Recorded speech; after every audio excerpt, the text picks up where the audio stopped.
नमस्कार, निजेटी में आपका स्वागत है और मैं हूं आपके साथ जुबैर मलिक। जनता की आवाज में आज हम बात करेंगे बेरोजगारी पर रालोद हावी, क्या चुनाव में बीजेपी के लिए रोजगार पड़ेगा भारी। सीएमआई की रिपोर्ट के मुताबिक भारत में अगस्त महीने में 15 लाख लोगों की नौकरियां से हाथ धोना पड़ा था। आलम यह है कि भारत में बेरोजगारी दर 7.5% के पार चली गई थी, और जिसमें शहरों में बेरोजगारी दर 9% और गांव में बेरोजगारी दर 7% के पार है। अकेले यूपी की अगर हम बात करें तो यूपी में 2020 में बेरोजगारी दर 5.88% थी, जो कोरोना की दूसरी लहर के बाद बढ़कर सितंबर 2021 में 7% के पार चली गई। आज इसी खास मुद्दे पर हम चर्चा करेंगे, जिसको लेकर के हमारे साथ एक पैनल भी मौजूद है। आइए आपको उनसे भी तारुफ करा देते हैं। हमारे साथ मौजूद है चौधरी प्रियांशु मलिक, जो कि हमारे साथ एक युवा है, और हमारे साथ मौजूद है डॉक्टर मनीष रॉय, प्रवक्ता है भारतीय जनता पार्टी के। हमारे साथ मौजूद है डॉक्टर अनिल डबास, जो कि रालोद से हैं। आपका बहुत बहुत स्वागत है, आप सभी का बहुत बहुत स्वागत है सर। और एक और हमारे साथ मौजूद है दीपक गौड़, जो कि समाजवादी पार्टी के नेता हैं। आप सभी का बहुत बहुत स्वागत है। तो सबसे पहले यहाँ पर हमारा सवाल रहेगा डॉक्टर मनीष रॉय आप ही से, क्योंकि भारतीय जनता पार्टी के आप एक प्रवक्ता हैं, तो आपसे सीधे तौर पर सवाल रखेंगे यहाँ पर। डॉक्टर मनीष रॉय जी, सितंबर 2020, अगर सितंबर 2020 की हम बात करें, यूपी में बेरोजगारी दर 5.88% थी, जो कोरोना की दूसरी लहर के बाद बढ़कर सितंबर 2021 में 7% के पार हो गई। आखिर ऐसा क्यों, जब एक तरफ मुख्यमंत्री जी दावा करते हैं कि हमने 4.5 लाख लोगों को रोजगार दिया, और दूसरी तरफ ये रिपोर्ट बयां करती है कि किस तरह से यूपी में युवा बेरोजगार हुए हैं, किस तरह से युवाओं की नौकरियां गई हैं। अकेले अगस्त की अगर मैं बात करूं तो अकेले अगस्त महीने में सर भारत के अंदर 15 लाख युवाओं का रोजगार गया है सर। अब उसमें नौकरी पेशा सरकारी वगैरह सभी, सरकारी तो नहीं कहेंगे, माफी चाहेंगे, क्योंकि दोनों क्षेत्र आते हैं, संगठित और प्राइवेट खासकर। हाँ, प्राइवेट। जी जी जुबेर जी, मैं बिल्कुल आपकी बात से सहमत हूँ। जो आपने सीएमआई के बारे में बात की, centre for monitoring of Indian economy, जो सर्वे रिपोर्ट उन्होंने दी थी, और उसके आधार पर बिल्कुल लॉकडाउन में, क्योंकि देखिए ट्रांसपोर्टेशन से लेके सारी चीजें कई कंपनियां तक बंद हुई, और उस समय में रोजगार गया है। लेकिन उसके बाद भी, चाहे वो प्राइवेट आउटसोर्सिंग के माध्यम से हो, चाहे युवाओं को कॉन्ट्रैक्ट बेसिस पर भी हो, क्योंकि देखिए अगर कोई व्यक्ति कॉन्ट्रैक्ट पर भी काम करता है तो उसका भरण पोषण और परिवार चलता है, तो मैं भी उसको रोजगार का ही नाम देता हूं, क्योंकि एक परिवार संभलता है। तो लगभग 2.37 लाख जो है वो आउटसोर्सिंग से हुई है, और लगभग 47,546 जो कॉन्ट्रैक्ट के माध्यम से हुई है। इस तरह जो महाराज योगी आदित्यनाथ जी, जो मुख्यमंत्री जी ने डाटा दिया है 4.5 लाख का, तो वो कोई गलत डाटा नहीं दिया है, वो डाटा बिल्कुल सही दिया है। डेटा पे हमने सवाल नहीं उठाया सर, डेटा पे हमने सवाल नहीं इसीलिए, लेकिन परिस्थितियां जनक कोरोना महामारी में लोगों का जान बचाना सबसे आवश्यक था, और कंपनियां छोड़ छोड़कर जा रही हैं, और हमारे खुद कई परिजनों की नौकरियां गई हैं। मैं उस बात से इनकार नहीं करूंगा, क्योंकि 15 लाख डाटा बहुत बड़ा होता है, और डेफिनेटली जो प्राइवेट, संगठित और असंगठित दोनों तरीके से। लेकिन हाँ, उस स्थिति पे काफी हद तक काबू पा लिया गया है। उसमें मैं बहुत छोटा सा एक डाटा दूंगा जुबेर जी, मुझे मुश्किल से 20 सेकंड लगेंगे, जिसमें मुझे लगता है डायरेक्ट रिक्रूटमेंट में जो राज्य सरकार यूपी ने 3,64,136 रिक्रूटमेंट किया है, और पुलिस डिपार्टमेंट में लगभग 1,45,645 के आसपास रिक्रूटमेंट की है, और शिक्षा विभाग में 1,25,986, और यही कॉन्ट्रैक्ट में जो कि आपको मैंने बता चुका है, और आउटसोर्सिंग की भी मैंने डाटा दे दी है।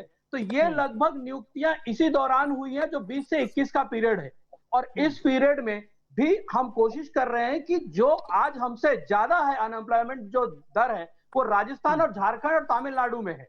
तो ये स्थिति, हरियाणा तो नंबर 1 पे है, हरियाणा तो नंबर 1 पे, सरकार वहां भी आपकी है सर।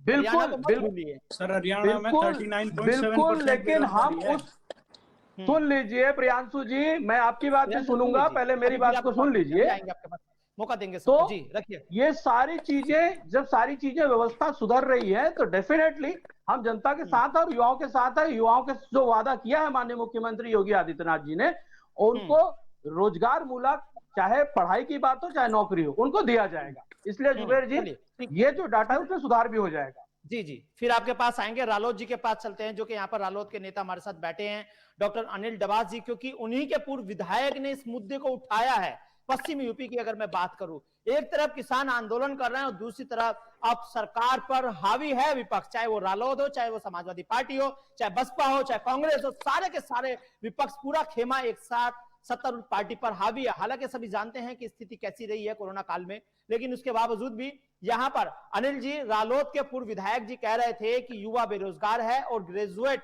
युवा सड़कों पर झाड़ू लगाने को मजबूर है। पहले मैं एक आपको रिपोर्ट दिखाऊंगा, फिर उसके बाद आपसे इस चीज का सवाल का जवाब लूंगा, क्योंकि मुख्यमंत्री तो ये भी कह रहे हैं कि 4.5 साल में 4.5 लाख लोगों को रोजगार दिया गया है, और आपके जो विधायक हैं रालोद के, वो कह रहे थे कि कुछ भी काम नहीं हुआ है। देखिए एक रिपोर्ट दिखाते हैं आपको, फिर उसके बाद इनसे सवाल लेंगे। एक रिपोर्ट देखिए पहले आप।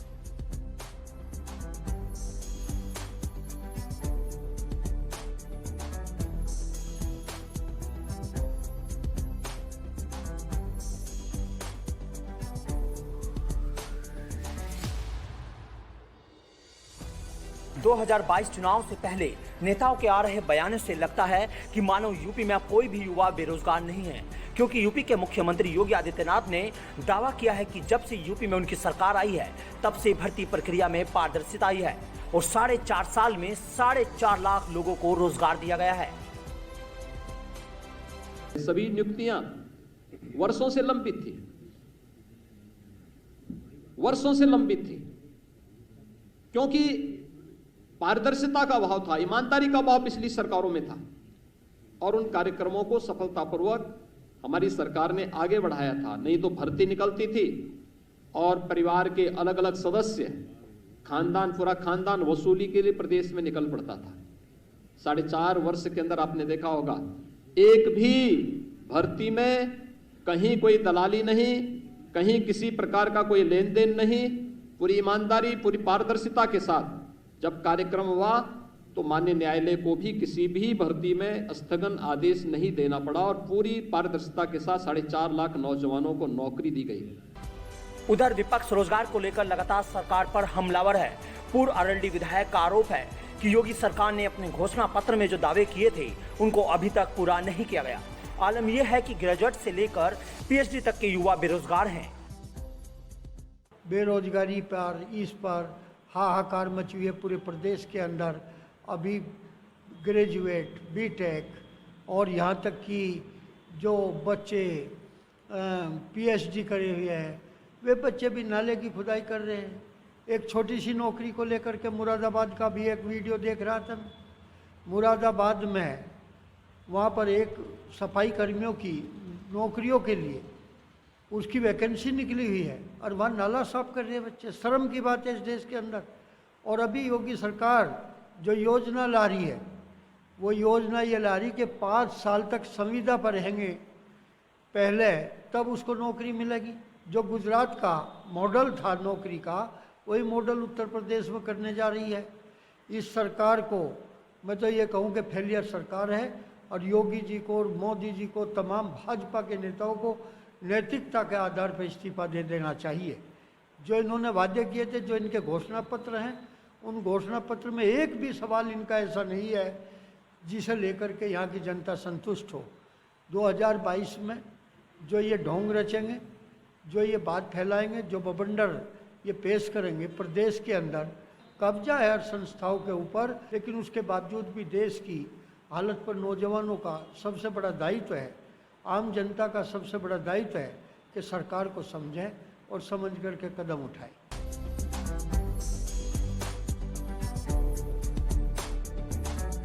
CMIE की रिपोर्ट के मुताबिक भारत में अगस्त महीने में 15 लाख लोगों को नौकरियों से हाथ धोना पड़ा है। आलम यह है कि भारत में बेरोजगारी दर 7% के पार चली गई है, जिसमें शहरों में बेरोजगारी दर 9% के पार है और गांव में बेरोजगारी दर 7% के पार है। अगर अकेले यूपी की बात की जाए तो सितंबर 2020 में यूपी में बेरोजगारी दर 5.88% थी, जो कोरोना की दूसरी लहर के बाद बढ़कर सितंबर 2021 में 7% के पार हो गई। Centre for monitoring Indian economy की रिपोर्ट के मुताबिक जुलाई में कार्यरत लोगों की संख्या 399.38 मिलियन से घटकर अगस्त में 397.78 मिलियन पर पहुंच गई है। हम ग्रेजुएट हैं और उसके बाद से अभी तक तो शायद कोई वैकेंसी मेरी नज़रों में ऐसी नहीं आई कि सरकार ने उसकी सूची जारी करी हो, या सरकार ने वो वैकेंसी पूरी कर दी हो, या सरकार ने, मैं समझता हूँ जैसे 2016 से लेकर के अभी तक जो पूर्व की सरकारों में भी वैकेंसी निकली थी, वो भी अभी तक ये सरकार पूरी नहीं कर पाई। तो अपनी तो तब पूरी करेगी जब पहले ही नहीं कर पाई। तो मैं नहीं समझता कोई नौकरी या कोई वैकेंसी किसी को दी हो पूरे उत्तर प्रदेश में। सरकार तो कह रही है कि हमने युवाओं को रोजगार दिया है, तो कितना रोजगार मिला है? अगर सरकार ये कहने में अपना दम रखती है या सरकार के पास इतना दम है कि वो इस बात को डंके की चोट पे कह सकती है, तो सरकार ने फिर आईटीआर के दायरे से बाहर क्यों किए ये सब विभाग? कोई युवा अगर आईटीआर डाले कि कितनी आत्महत्याएं हो रही हैं बेरोजगारी के कारण, या कितनी जो है लोगों को रोजगार मिल रहा है, तो जवाब क्यों नहीं आता आईटीआर का? अगर सरकार के अंदर इतना दम है या डंके की चोट पे कह सकती है, तो आईटीआर के दायरे में घुसाओ ना विभाग को। तो आपकी नजरों में रोजगार नहीं मिला? कोई रोजगार नहीं, बेवकूफ बना रही सरकार, कोई रोजगार नहीं है। सरकार सुविधा दे रही है, अच्छी दे रही, लेकिन हमारे यहाँ तक नहीं आ पा रहा कुछ भी। वो बीच में अधिकारी खा जाते हैं इनको जो खाते हैं। गरीब आदमी के लिए तो बोल देते हैं, वहाँ सरकार की तरफ से आ जाते हैं कि हाँ भाई ये सुविधा जा रही, वो दे रहे, लेकिन अपने पास तो नहीं आता कुछ भी।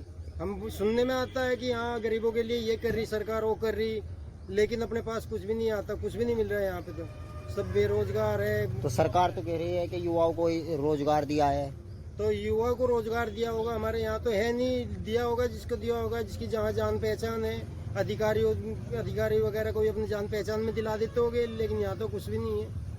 हाँ सरकार सुविधा दे रही है, सुनने में आता है, लेकिन अपने को नहीं पता।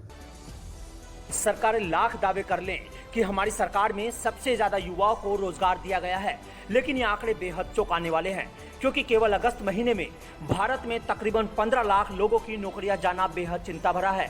लेकिन सरकारें इसको लेकर भी वाहवाही लूटने में लगी है। अब ये 2022 ही तय करेगा कि सरकार जो युवाओं को रोजगार देने का दावा कर रही है, आखिर उसमें कितनी सच्चाई है। Bureau desk, news 18 Shamli.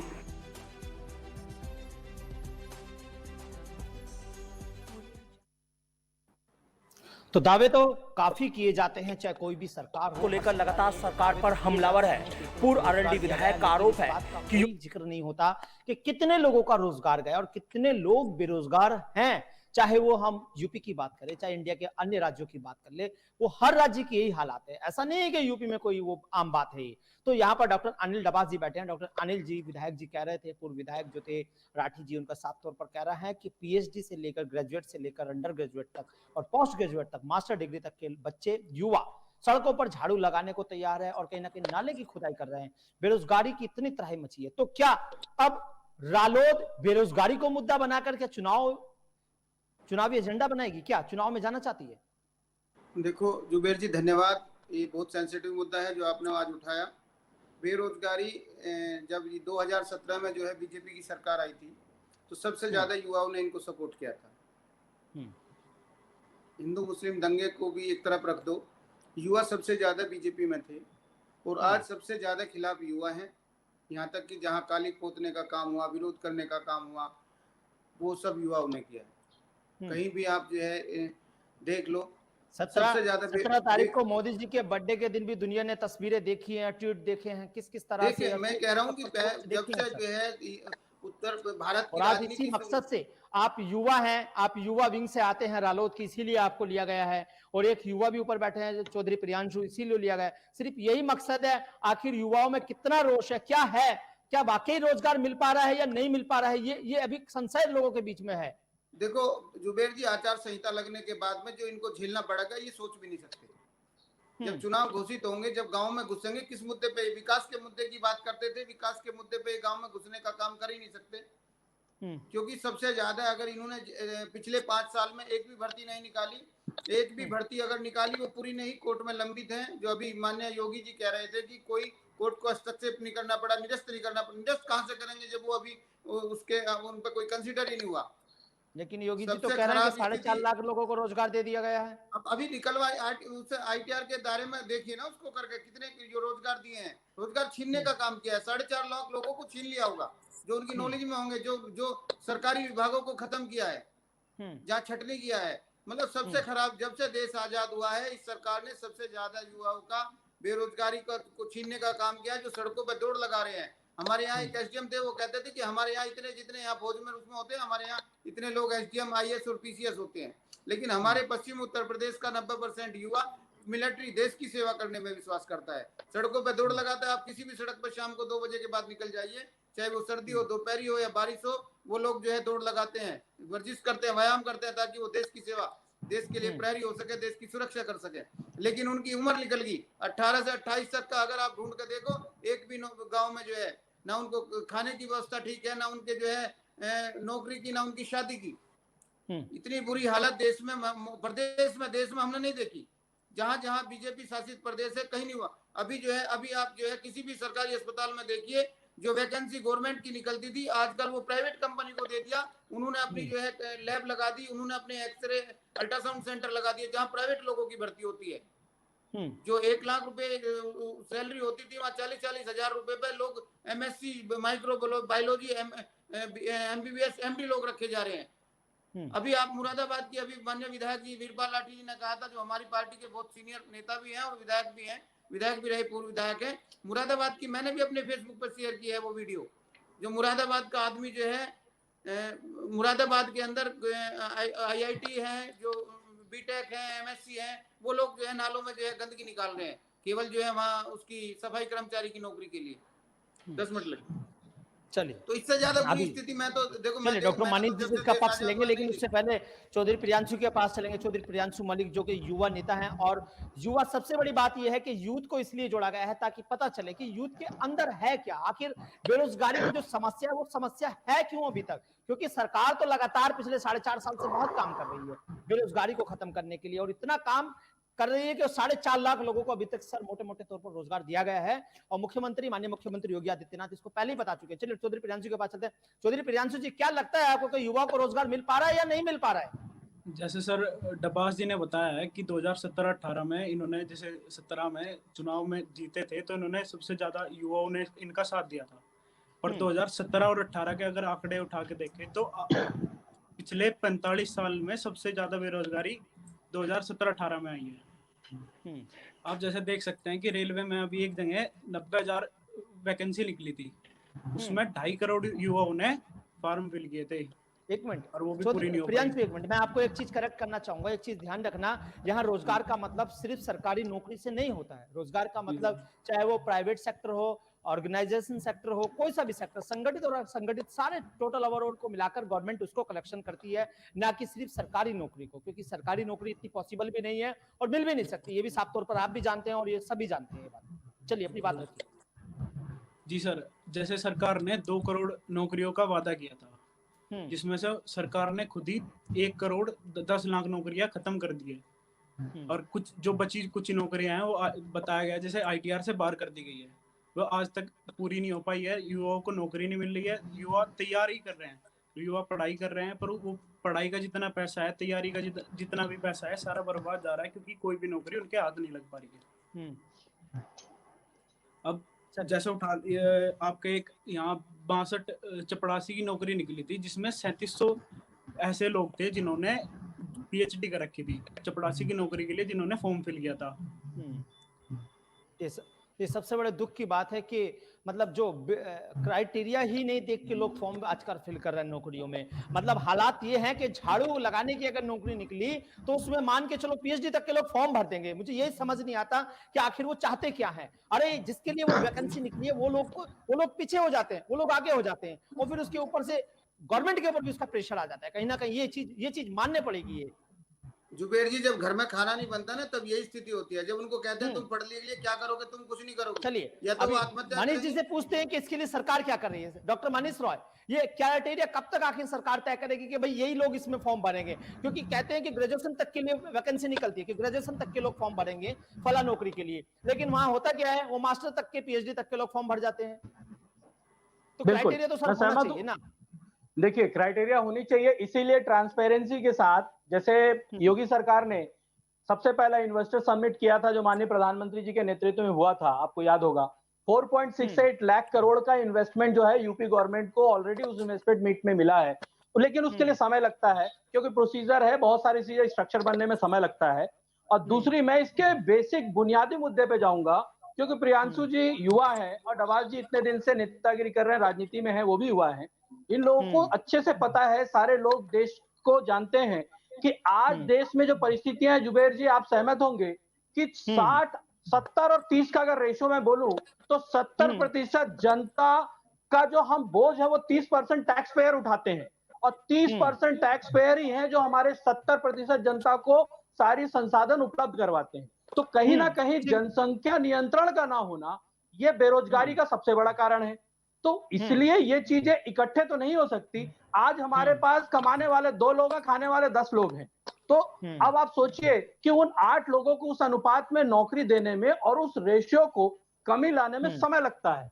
इसीलिए वो इन्वेस्टमेंट प्रक्रिया और इंफ्रास्ट्रक्चर को लाया जाता है, जो यूपी सरकार निरंतर योगी सरकार के नेतृत्व में करती जा रही है। हाँ, कोरोना का साल जो 19, 20 और 21 जो 2 साल गया है, जो 2 साल गया है। डॉक्टर मनीष राव जी, एक अभी कुछ दिन पहले बीबीसी के माध्यम से मैं आपको बताना चाहूंगा, एक रिपोर्ट छपी थी जिसमें सीधे तौर पर सर्वे किया गया था, एक पर्सनली सर्वे किया था, एक साइट थी उसने सर्वे कराया था, जिसमें साफ तौर पे कहा था कि यूपी में पिछले 10 साल में जो आबादी की आप बात कर रहे हैं कि जनसंख्या नियंत्रण की, कि इतनी पॉपुलेशन नहीं बढ़ रही है, पॉपुलेशन एवरेज है। अब एवरेज है पॉपुलेशन पिछले 10 साल की, अगर मैं बात करूं, उससे पहले की मैं बात नहीं कर रहा सर, 10 साल की बात कर रहा हूं। तो कहीं ना कहीं चलिए मान लिया पॉपुलेशन आप कह रहे हैं वो ठीक है, लेकिन क्या अब पॉपुलेशन कह करके सिर्फ पल्ला झाड़ लेना ठीक होगा? क्या नहीं, मैं पल्ला नहीं झाड़ रहा हूं, मैं जुबेर जी पल्ला नहीं झाड़ रहा हूं। अगर युवाओं का हमको साथ छोड़ देना होता तो मुख्यमंत्री कौशल विकास योजना और केंद्र का जो स्किल इंडिया मूवमेंट, चाहे स्पोर्ट्समैन को खेलो इंडिया मूवमेंट, ये सारे मूवमेंट के द्वारा हम युवाओं को प्रोत्साहित नहीं करते। योगी जी ने ओलंपिक में जाने वाले 10 युवाओं को, जो उत्तर प्रदेश के लोग हैं, उनको सारी चीजें आप ये बता कागजों में नहीं है। प्रियांशु जी, आप स्किल इंडिया में जाके आप कोऑर्डिनेटर से मिलिए, कागजों में नहीं है। मैं आपको डाटा से लेकर सारे सर्टिफिकेट बच्चों को दे दूंगा। सारी योजनाएं आपके रोजगार की जुमले सब कागजों में है। ये बता दीजिए आपकी सरकार ने कितने स्टेडियम बनाए हैं? देखिए, मैं बता रहा हूँ प्रियांशु जी, बात यहाँ स्टेडियम की नहीं, बात यहाँ रोजगार की हो रही है। मैं इसीलिए टॉपिक की बात कर रहा हूँ कि रोजगार जब होती है तो संगठित और असंगठित दोनों तरह से। अगर सुनिए प्रियांशु जी, अगर जुमला होता तो 4.5 लाख युवा और 4.68 लाख का करोड़ का इन्वेस्टमेंट यूपी को नहीं मिलता। इन्वेस्टर समिट में इतना इन्वेस्टमेंट आता ही नहीं। सिर्फ वो मनरेगा में रखे हुए हैं, कितने नौकरी हैं जो सरकारी बिल्कुल परमानेंट है? मनीष जी, सारी नौकरियां मनरेगा। मैं आपको एक छोटा सा डेटा बताता हूँ, कोरोना महामारी के दौरान क्या कुछ डेटा रहा है। देखिए, कोविड-19 महामारी के नियंत्रण में आने के बाद लोग शहरों में काम की तलाश में पहुंचे हैं, और सीएमआई के आंकड़े के मुताबिक शहरी बेरोजगारी, अगर मैं शहर की बात करूं सर, शहर में बेरोजगारी 8.3% थी, जो अगस्त माह में बढ़कर 9.78% हुई थी। सबसे बड़ी बात यह है, शहर में कहीं ना कहीं बेरोजगारी सर बढ़ रही है, ये चीज आपको माननी पड़ेगी कंपेयर देन ग्रामीण इलाकों के। जुबेर जी, मैं एक बात बताऊंगा, जब से क्राउड बढ़ रहा है तो ऑब्वियस बेरोजगारी भी बढ़ रही है उसमें। जब से पहली बार लोग शहरों से गांव में वापस आए, जबकि लोग गांव से शहरों में जाते थे, ये पहली बार हुआ है देश के इतिहास में। ये कंट्रोल नहीं कर पाए लोग। डबाज जी, जब सारे मजदूर शहर छोड़ के गांव में वापस आए तो अपना जान बचाने के लिए और दूसरा अपने आप परिवार की रक्षा करने के लिए वो सारे लोग अपने गांव की तरफ वापस आए, क्योंकि उनके लिए जीवन सबसे महत्वपूर्ण था। और गांव में नहीं थे, वो स्कूलों में रुके हैं। अरे सर, घर तक नहीं थे। हमारे छत्तीसगढ़ से, महाराष्ट्र से, मध्य प्रदेश से लोग जम्मू कश्मीर और उड़ीसा तक काम करने के लिए गए हैं। गांव के नजदीक आके मरे। एक लड़की का बलात्कार हुआ जो पैदल 850 किलोमीटर पैदल अपने बाप को लेकर आई थी। तो मुझे ये बता दीजिए कि 2017 के पहले और आज के आंकड़े में क्यों 3% का इजाफा हुआ है रोजगारी देने में? जो 2017 के पहले की सरकार थी, आज रोजगार देने में क्यों 3 गुना उसका रोजगार बढ़ गया? इतने विषम परिस्थितियों में डबाज जी, इस बात का उत्तर दे दीजिए। मनीष जी, मैं बता रहा हूँ, ऐसा पहली बार हुआ है जब ना तो दिल्ली में रोके गए, ना उत्तर प्रदेश में किसी शहर में। कहाँ है आपका ये उसका? डॉक्टर अनिल जी, अभी आपके पास आएंगे, पहले डॉक्टर मनीष जी से एक सवाल ले लेते हैं क्योंकि समय भी फिर ज्यादा हो जाएगा। डॉक्टर मनीष जी, एक चीज का जवाब दीजिए, जब वैकेंसी आती है, कोई भी वैकेंसी की रिक्रूटमेंट होती है, सरकार जब एक नियम बना देती है कि इस वैकेंसी को 6 महीने के अंदर पूरा करना है, तो वो क्यों 6 महीने के अंदर पूरी नहीं होती? क्या सरकार ऐसी जगह पर फेल हो जाती है क्या? जी नहीं, इसमें कुछ तकनीकी वेरिफिकेशन और उसकी ट्रांसपेरेंसी। देखिए, पहले, आज से पहले 2017 से पहले जो भी नियुक्तियां सरकारी में होती थी उसमें ना तो ट्रांसपेरेंसी होती थी, या तो जातिगत हावी होता था, या तो नेपोटिज्म हावी होता था। उन सारी चीजों को ट्रांसपेरेंसी को क्लियरिफाई करने के लिए सर सारी चीजें, अब जनता तो इसीलिए तो सर इसीलिए तो ट्रांसपेरेंसी के साथ करने के लिए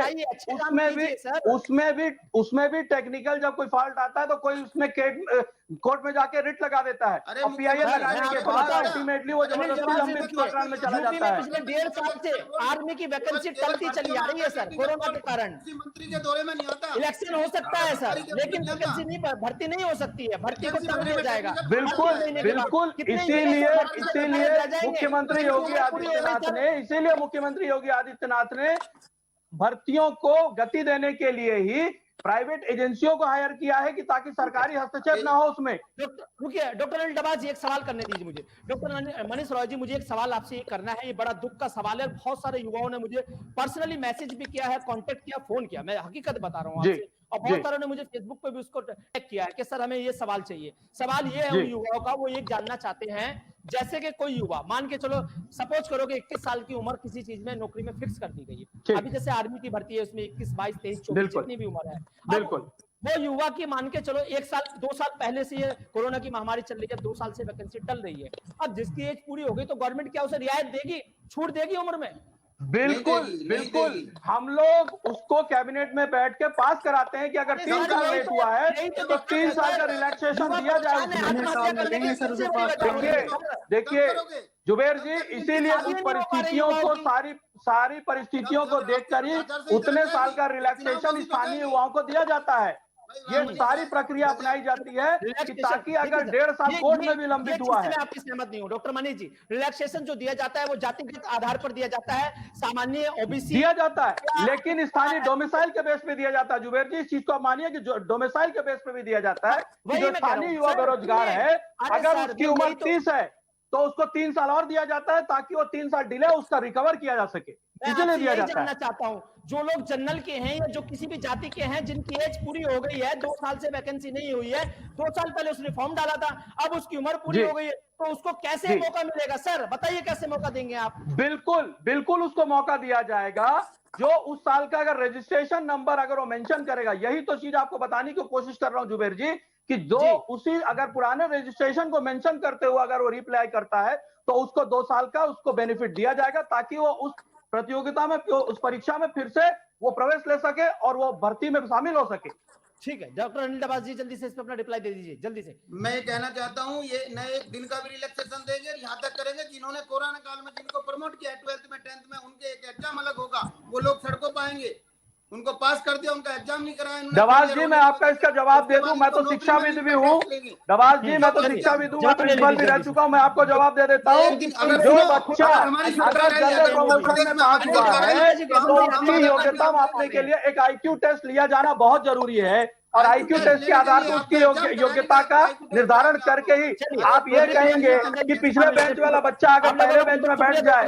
और प्रियांशु देखिए, आपसे कह रहे हैं वो जिन्होंने बच्चों ने फॉर्म भरा है ना, जिस भी यूथ ने, तो उसको रिलैक्सेशन मिलेगा, जरूर मिलेगा, आपसे वादा कर रहे हैं मनीष रॉय, आपने सुन लिया? नहीं सर कितने साल का रिलैक्सेशन दे दोगे मेरे साथ? मैं आप उन युवाओं को आपके प्रियांशु जी जितना लेट होगा, जितना डिले हुआ होगा, जितना आपका नुकसान हुआ होगा उतना साल का, प्रियांशु जी जितना डिले हुआ होगा तो एग्जाम को उतना रिलैक्सेशन गवर्नमेंट देगी। जो सर जो आखिरी 2 सालों में जिनकी पढ़ाई डिस्टर्ब होगी, जो बिल्कुल आउट ऑफ लीग चले गए हैं, उनका क्या करोगे? जी देखिए, इसीलिए उसकी IQ टेस्ट और उसके आधार पे जिसकी जो योग्यता है, भाई कोई मान लीजिए जिसका योग्यता बहुत हाई है, ऑब्वियस है। देखिए हर चीज अगर योग्यता को अगर दरकिनार करके हम किसी को भी अगर भर्ती कर लेंगे तो एफिशिएंसी कहां से आएगी? प्रियांशु जी मान लीजिए, आप अपनी गलती मान लीजिए, आपकी सरकार ने देश की शिक्षा प्रणाली को बिल्कुल बर्बाद कर दिया है। देखिए आप लोगों का इस चर्चा में शामिल होने के लिए बहुत बहुत शुक्रिया, आप लोगों का धन्यवाद। क्योंकि लगातार कहीं भी बात करें हम बेरोजगारी की, जब भी बेरोजगारी का मुद्दा उठता है तो कहीं ना कहीं कोई भी सरकार इसके सवालों के घेरे में आती है। अच्छा, सरकार लाख दावे कर ले कि हमने इतने रोजगार दिए, लेकिन CMIE की रिपोर्ट के मुताबिक भारत में अगस्त महीने में 15 लाख लोग बेरोजगार हुए हैं। वहीं अगर हम अकेले यूपी की बात करें तो यूपी में 2020 में 5.88% थी बेरोजगारी दर, जो कोरोना लहर की दूसरी लहर के बाद सितंबर माह में आते आते 2021 में 7% के पार हो गई। धन्यवाद।